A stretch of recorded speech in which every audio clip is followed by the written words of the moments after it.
Oh, my text you all the time. Oh, welcome. Oh, nice to see you. It's my mother's birthday today, so I can't sponsor the class for her. Very nice. Okay, I owe you an answer. You asked me a question, Michelle, right? Close up. Yeah. If it's not choshev, it's not a problem. I don't think. It's not what? Not very choshev, Like it's, Fancy? yeah, like it's very, very fancy. We'll do more of a question. Yeah. Thanks so much. Yeah. Okay, so let's start to all right, so we are. Let's get them, yeah. Okay.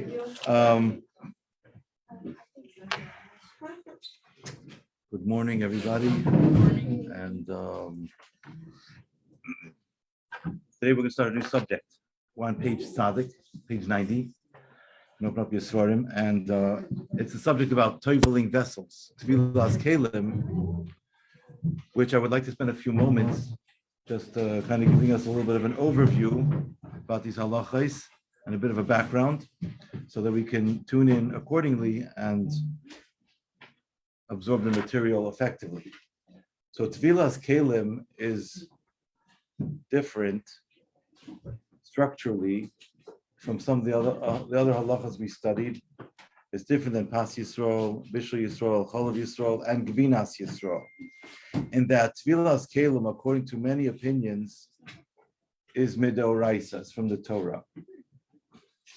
The halachas of Pas Yisrael, Bishul Yisrael, Cholav Yisrael, and Gvinas Yisrael are strictly rabbinic in nature. Now we still have to keep them, obviously, but it's still helpful to know the origin of the halachas and the structure of the halachas, because sometimes that comes into play. That's point number one. Point number two is the halachas of Tvilas Kalim are derived from when the Jews got the loot from Midian. They got a bunch of, they won the war, they got a bunch of vessels. So suddenly they have to kosherize their vessels, they have to table their vessels. So we derive many things. We derive these halachas from the Pesukim. The Pesukim speak about many different things, and there are only certain types of material that are required to be toiveled, also based on the Pesukim. Also, I want to indicate another point which further creates more, I don't want to say the word drama, but more, it makes the subject more interesting, that we have some modern day materials made from materials they did not have in the times of the Chumash and times of Chazal, that are also now manufactured. They also becomes a question. So what category do they fall into? For example,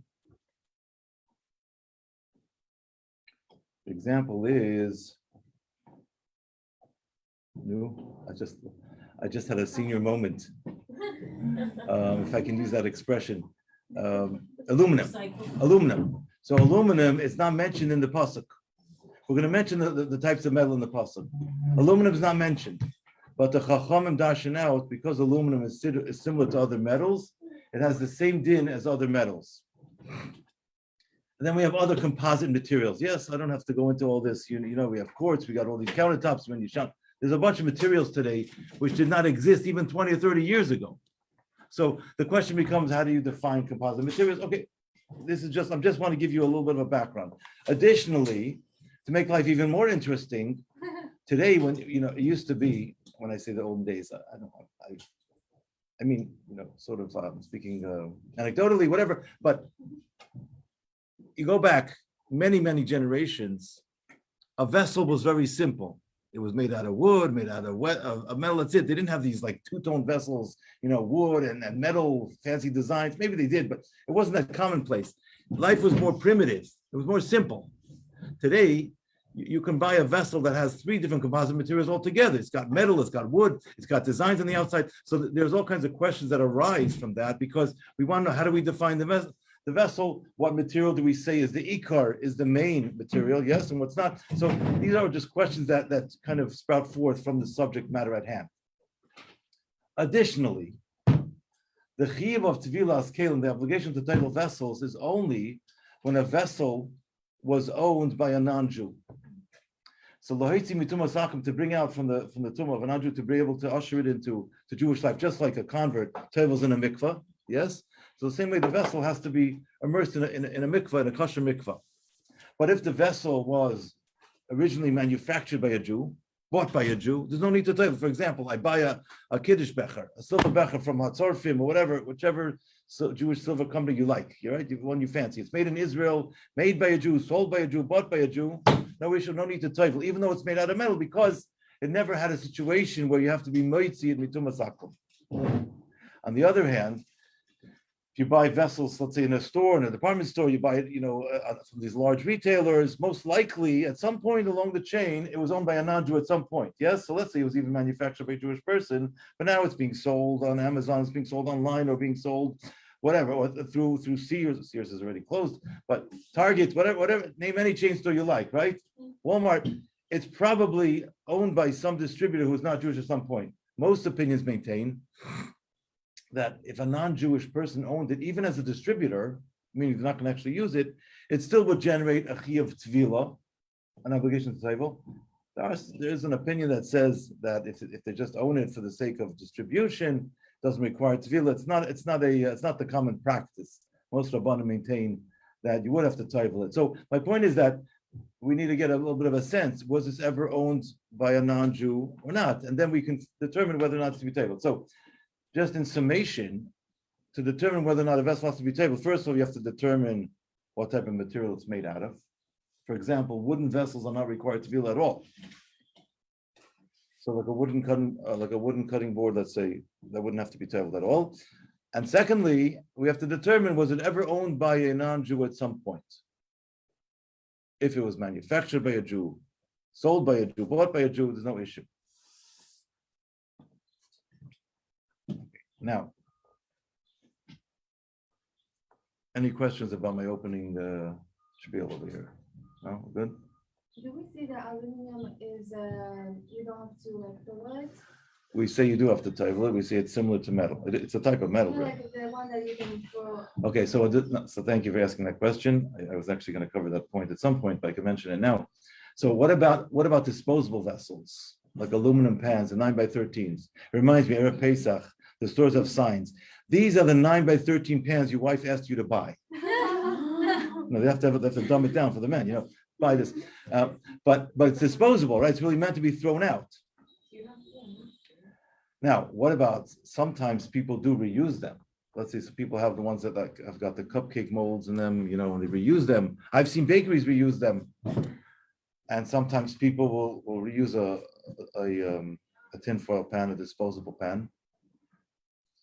Then the Rabbanim I've consulted with said that you have a chiyuv to toivel it even before you use it once, because if you determine to reuse it all the time, so then you're giving it chashivas of a vessel. Let me just explain. Why is it that we say a throwaway vessel does not have to be toiveled?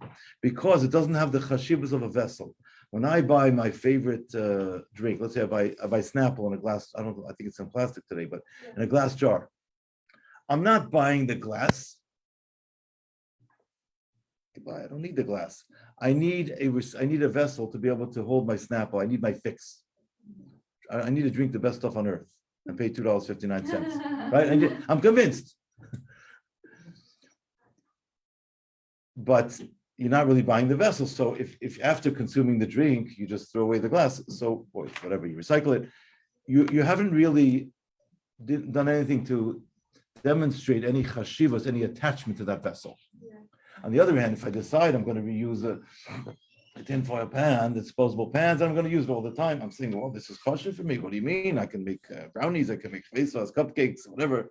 We have bakers in the audience, yes? So it's choshev. It's choshev, you have to toivel it. It's a vessel now. So it really determines, it depends on whether or not the person considers it choshev. That would generate the chiyuv tefillah. I'll give you another interesting example. We're going to get into this later also. I remember when I was a bacher, I was in Eastern Europe. And I think this happened to me. I'm pretty sure I have like very, very sketchy memories of this. This happened like 35 years ago, or 30 years ago. So anyway, my mother-in-law Shalom was very, very. She was European and a very, very fine taste for fine things, and she liked Lennox crystal. So I remember. So the Sefer says, and I was shopping in the store. I think I was going to buy some kind of gift. It says there that normally when you buy some, you have to remove the sticker before toiveling, right? It says Target 99, I'd say whatever.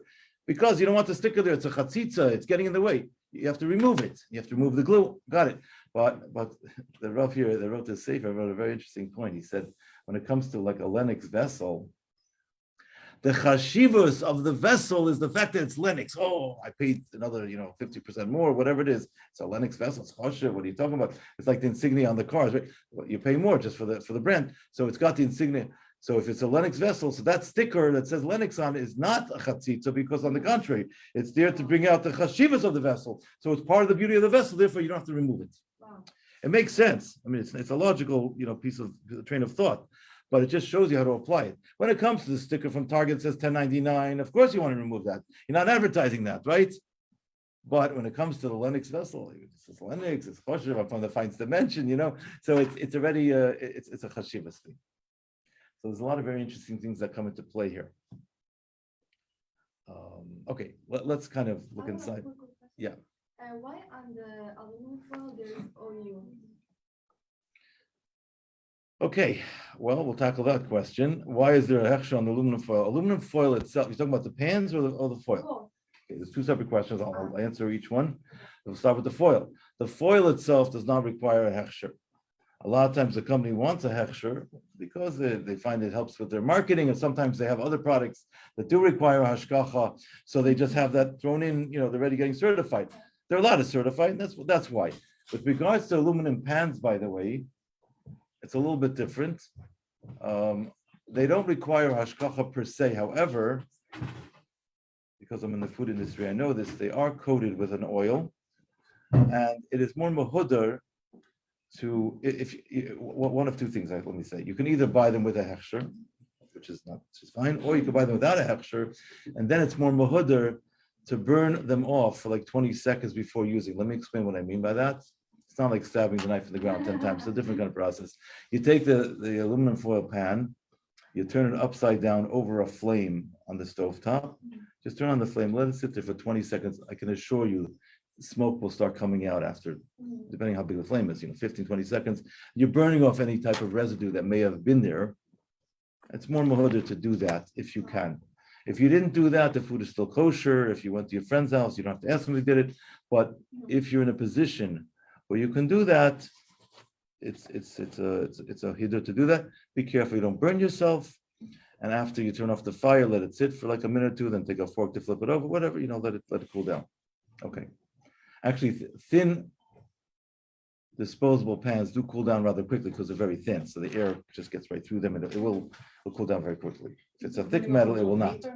There's a paper label you're burning off, or just the No. common symbol? No, you take off the label. Oh. Yeah, just the metal, just metal. Okay.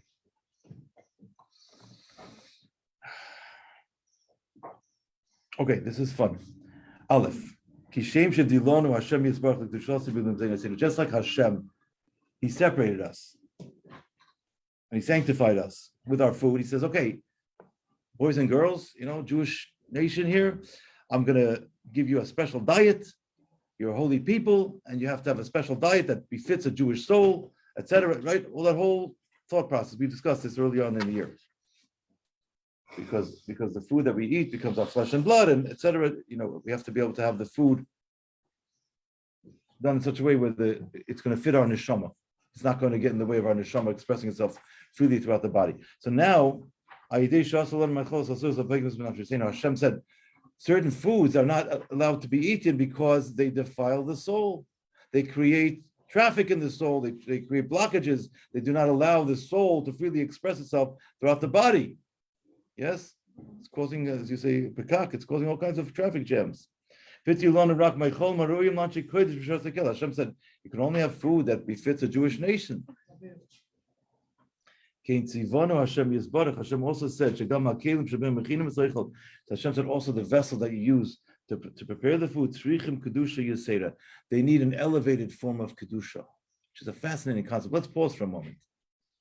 The Torah is teaching us that not only the food that we consume, that becomes our flesh and blood, has to be of a certain stature, has to be kosher, because it has to be befitting the Jewish soul, right? And all that whole thing. But also, the vessels that are used to prepare our food have to have a kedusha yisei, which means when I go downstairs to my toolbox and I've got my saw and my hammer, I can buy any one I want from Home Depot, no problem. When it comes to vessels I'm using to prepare my food, that's already something else. That's got to be treated with gentle care. It's treated with a certain level of sanctity.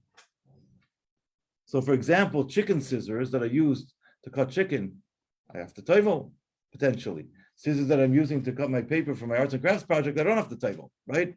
So it depends. Is it being used for food? Then it needs kedusha yesera. If it's being used for just recreational purposes, what have you, arts and crafts, then it does not need that.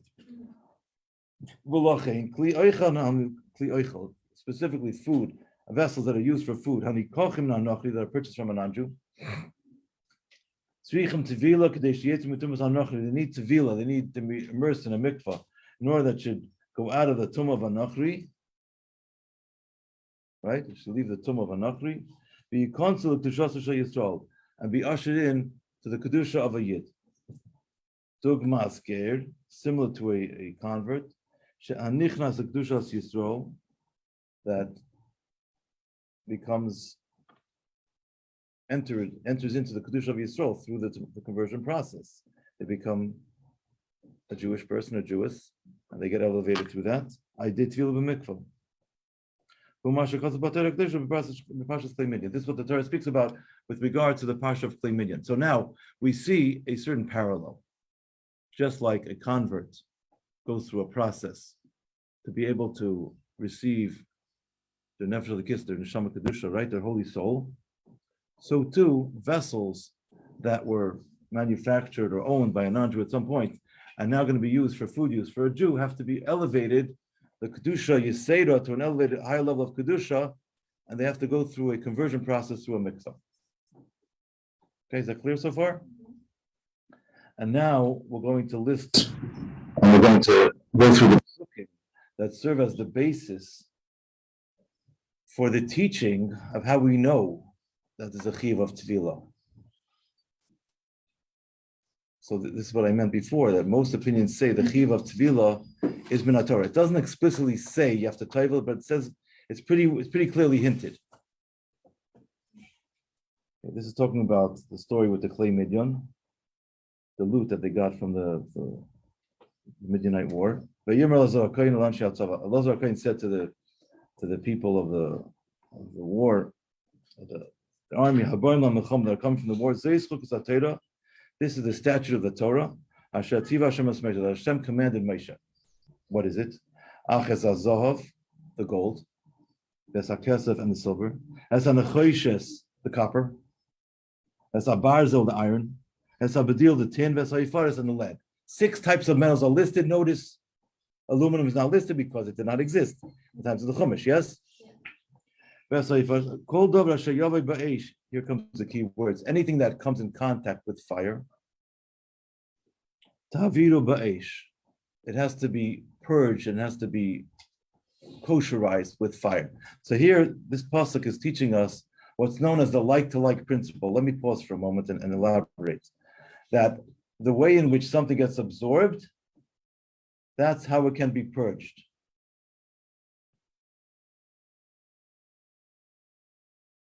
It says in Kitzur Shulchan Aruch, it's a very fascinating halacha. This also applies beruchni soinyanim, spiritually.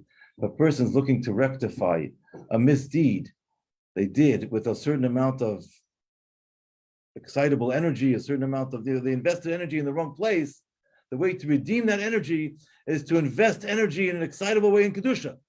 Because that's, it's like-to-like principle, right? The way in which it gets absorbed, that's how you can purge it. V'toher. And now the word v'toher means that it becomes pure. This is already a hint towards the Indian of mikvah.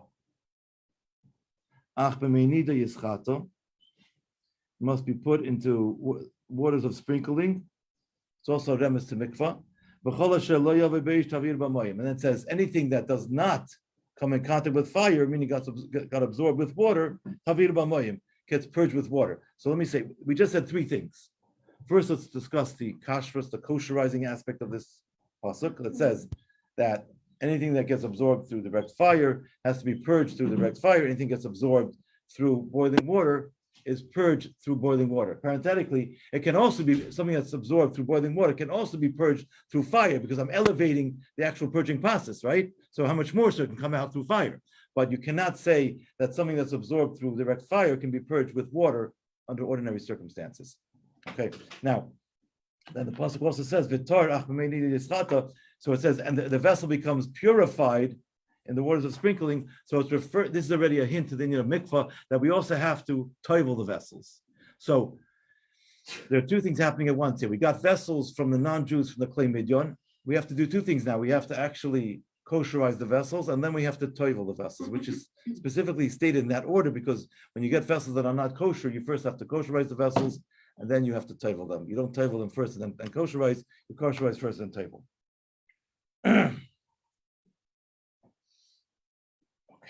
Base.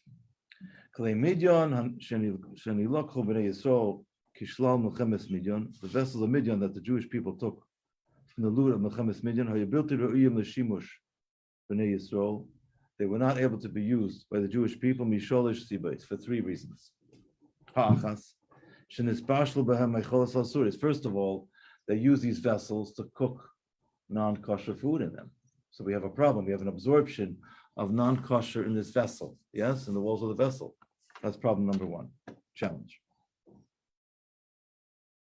If I'm going to now cook a kosher food inside this vessel, the vessels that have this forbidden taste inside the walls will now spit out into the kosher food. That's going to create a problem.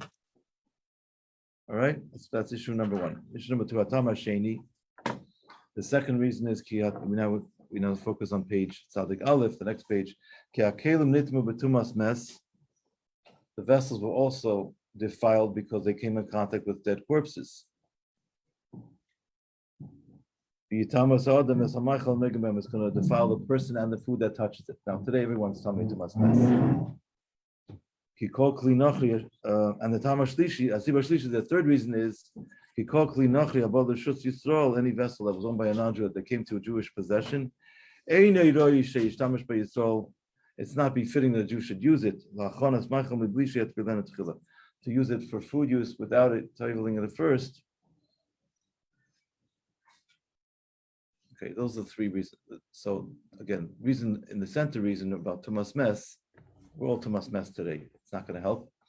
We're all Tumas Mess, but when it comes to toiveling it, because it became in the possession of a non-Jew, and when it comes to kosherizing it, those two things we do. And now we're going to illustrate how those three things are hinted to in the pasuk. So Halach Gimel really dissects the last pasuk that we just quoted. These are the three things that I mentioned in this parsha. That's a clear directive of how to kosherize, right? Fire like the like. But it says the word vitar, and now it's going to become pure and sanctified, etc. The rabbis derived, this is why I said, most opinions hold this midaraisa because it's not clearly written that you have to toivel the vessels, it's hinted. So that's why most opinions say it's midaraisa, but not everyone agrees. That the vessel has to go through an additional purification process besides actual kosherization. That's the actual immersion in the water. To actually usher it into the kedusha of Am Yisrael. It says later on in that same pasuk,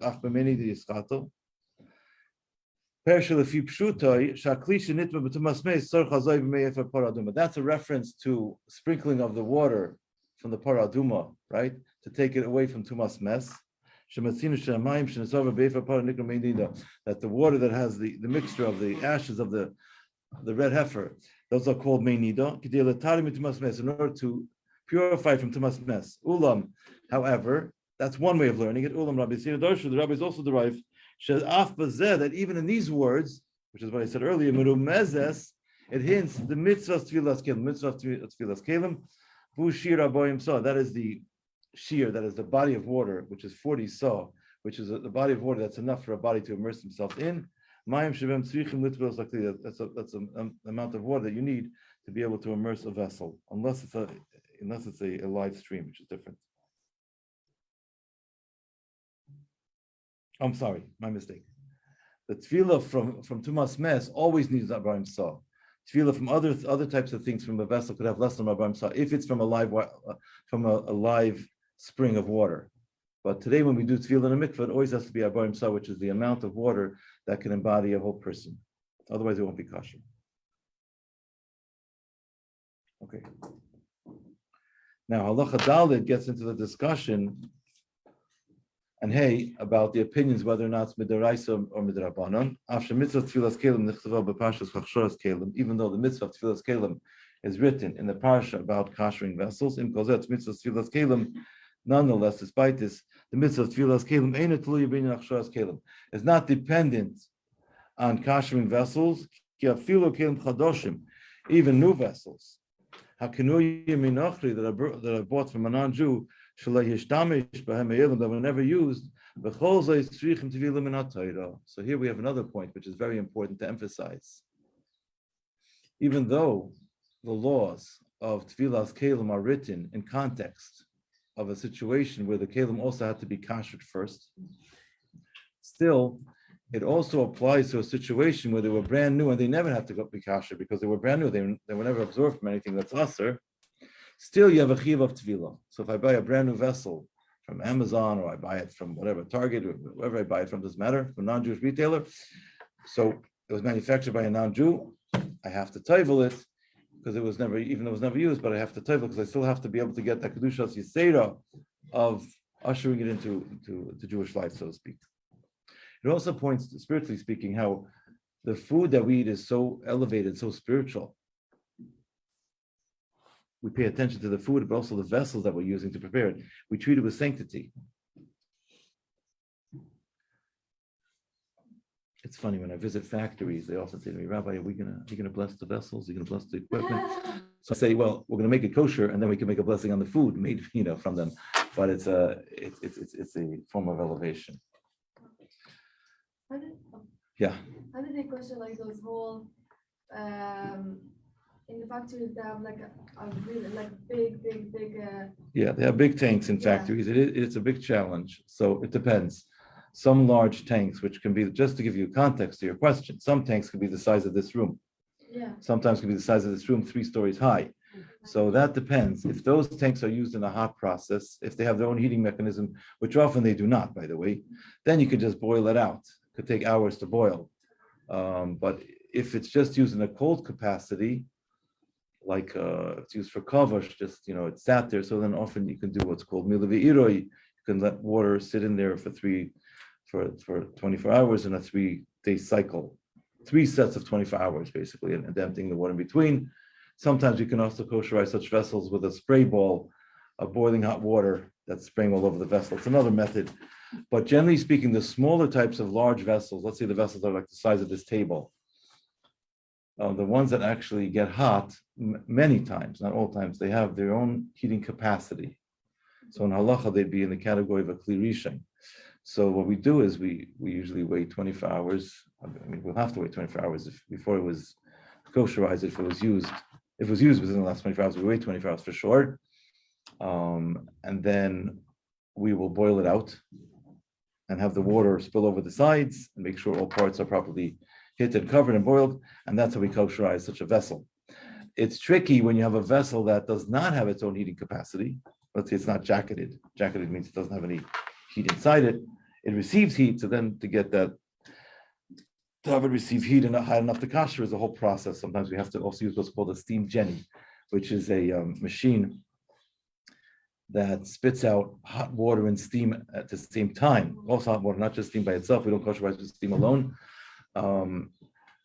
So you'll insert that steam wand inside hot water to make the hot water boil in that vessel. So that becomes like a kli rishon. So there's different ways to do that, or like a heating element. But that's the objective. That's what we rabbis grapple with, to figure things out. Now, halacha hey. Hagam sheyesh min haposkim asevim shikad mitzvah tfilas kelim ein element rabbanan. Even though there are some poskim that say that the main mitzvah of tfilas kelim is only rabbinic in nature. Vadrasha shedarshu aleho, and the teaching that they learn out. Eine elo is only a asmachta, is just a we're leaning on a pasuk. It doesn't actually say so explicitly in the pasuk, and therefore you can't say that it's min Torah. It's just rabbinic.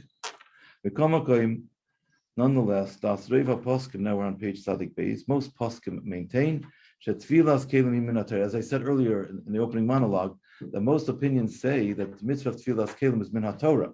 And this is very relevant. Why is it relevant? I'm going to tell you why. I'll explain so now.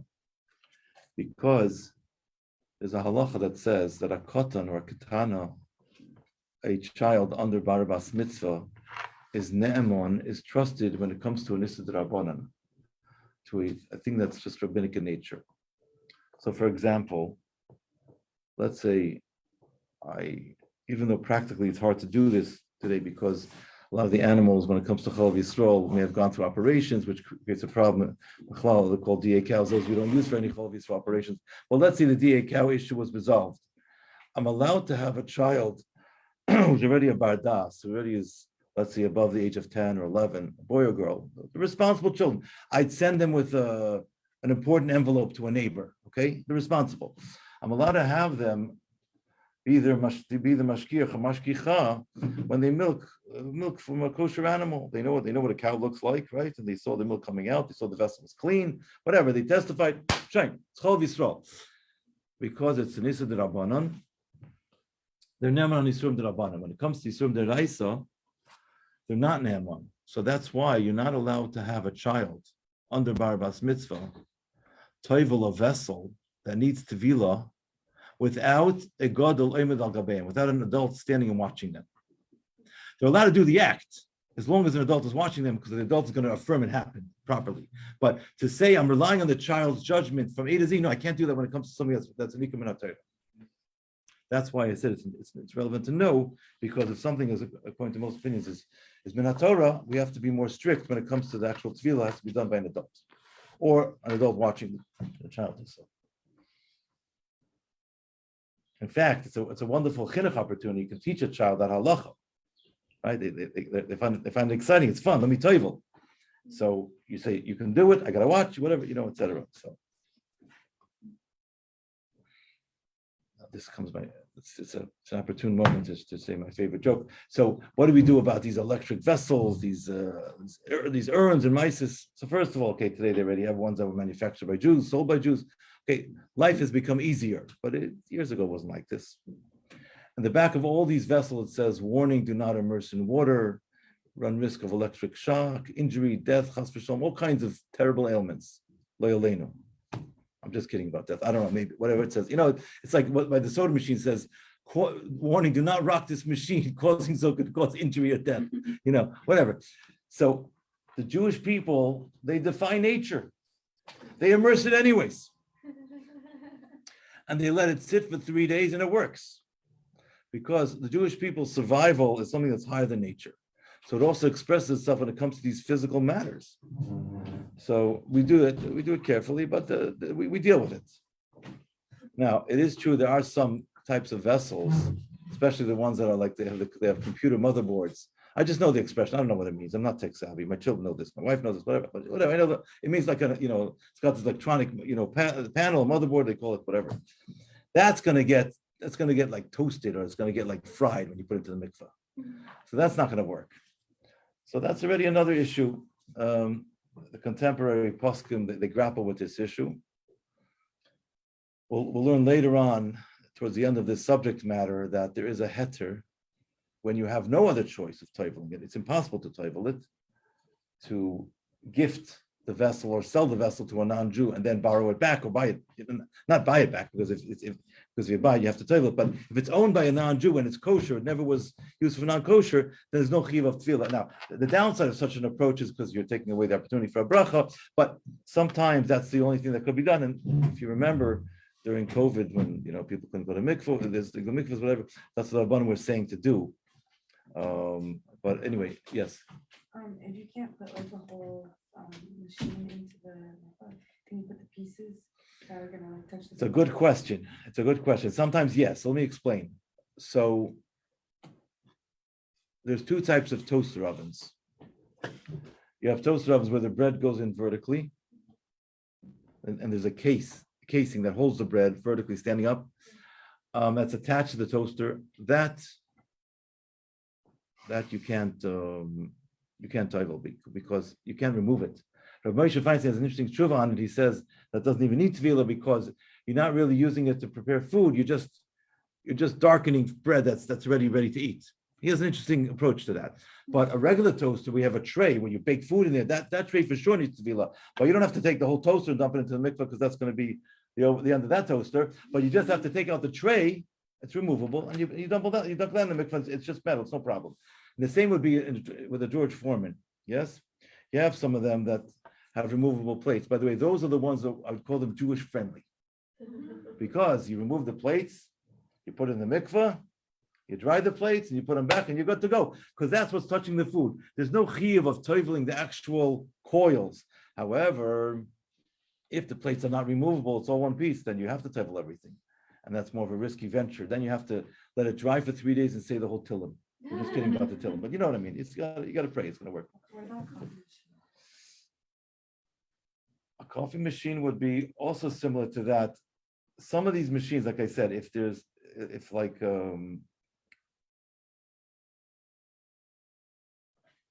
they have a removable piece that's only touching the food, you could sometimes get away with just that. But some of them have a lot of, like I said, the electric type of panel. So a lot of Rabbanim would say that you don't have to tovel it for that reason, or they'll say it's also a goy. Or another heter they have is that it's attached to it's something you're plugging into the wall, so it's like attached to the ground. It's another heter. It's not something that we rely on by itself, but if there's an extremely unusual circumstance with a bunch of issues, that you'll usually find a leniency because they have no other choice. But anything that you could tovel, including like a hot water urn, you do have to tovel. Okay. I didn't really understand the concept of selling to a non-Jew and then borrowing it back. I didn't really understand. Or gifting it to a non-Jew and borrowing it back. Because the halacha about tfilas kelim is only if the vessel is owned by a Jew. If the vessel is owned by a non-Jew, but it's a kosher vessel, a Jew is allowed to use it. Because the Jew does not have a chiyuv to usher this vessel into the Kedusha Yisrael. It's not owned by him or her. So that's why it helps. Wait, so you're selling to a Jew or a Jew, right? You sell it, you gift it to a non-Jew and borrow it back. Yeah. So if you could technically total a hot water, but you really don't feel comfortable doing that, could you gift it to a non-Jew and then borrow it back? It depends why you're not comfortable doing it. If you're not comfortable doing it because you never did it before, but it's not going to damage the vessel, you should still do it anyways. If you're not comfortable doing it because you know for a fact it's going to destroy the vessel, then you probably would be able to gift it to a non-Jew. Depends. But I've done it before. I remember when I was, my wife and I first got married, many years ago, we did it. And we asked around, said, yeah, let's it. So we put on top of the bookcase with my svarmar, let it dry out for like 3 or 4 days with the sun, and it was fine afterwards.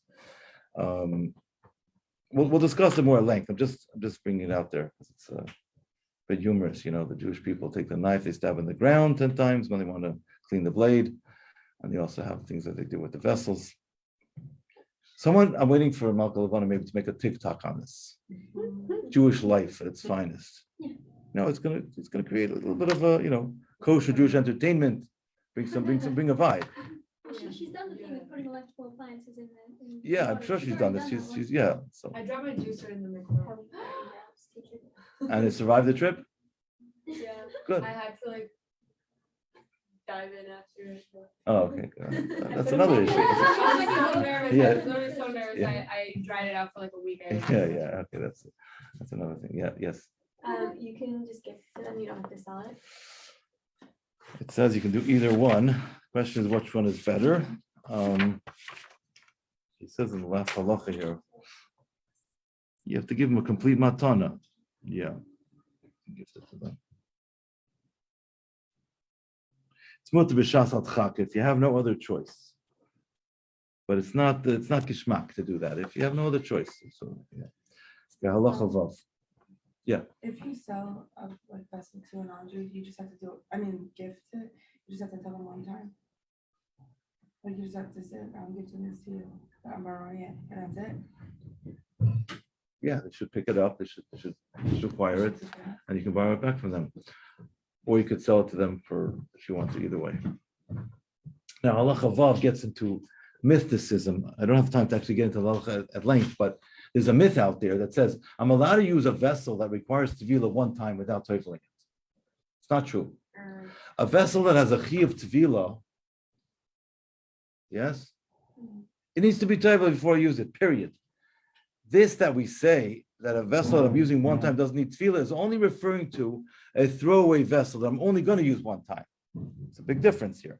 If I'm only using it one time, it never had the chalois, it never had the actual acquisition of the name of a vessel. It never was choshev as a vessel. On the other hand, if something's already choshev as a vessel, yes, and I'm saying I'm going to use it many times, I'm not allowed to use it once. So the example I gave you before about buying my Snapple drink, right? And it's in a glass jar. I'm not buying the jar. I'm buying the drink. It happens to be the way they transport the drink to me is through the jar. So because I never actually was koina the jar for a jar, I don't want the jar. I want the drink. So that's why it's like a one-time use thing. Okay, then I recycle the glass afterwards. I don't have to table that. But if I wanted to use it ongoing, there's a chiva tefillah. I have to tell it before I use it even the first time. Yes. What was your question? Oh wait, Oh. let's say like you buy like a bottle of wine or like a bottle of mashka for a meal, and it's a really pretty bottle. So like I'm gonna keep this and use it for like water and stuff. So then so there you bought it as a bottle of wine, so you're allowed to finish the contents. But if you want to use it thereafter as a vessel, you have to table it at that point, unless you know it was in Jewish ownership the whole time. I don't know if you know that. Depends. Yeah. Are we good? Okay, it's 10 o'clock. So have a good Shabbos. We're almost close to Shabbos. And then we will continue, Mirza Hashem. Oh, next week I think you have a Shabbaton. Is that correct? Yeah. So we'll have to we'll pause. Let's swap the halacha both.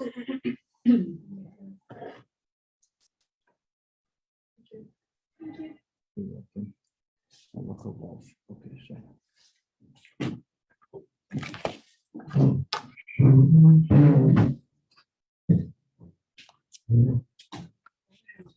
Yeah. Yeah. Oh. No, I just have a question for you. I just don't want to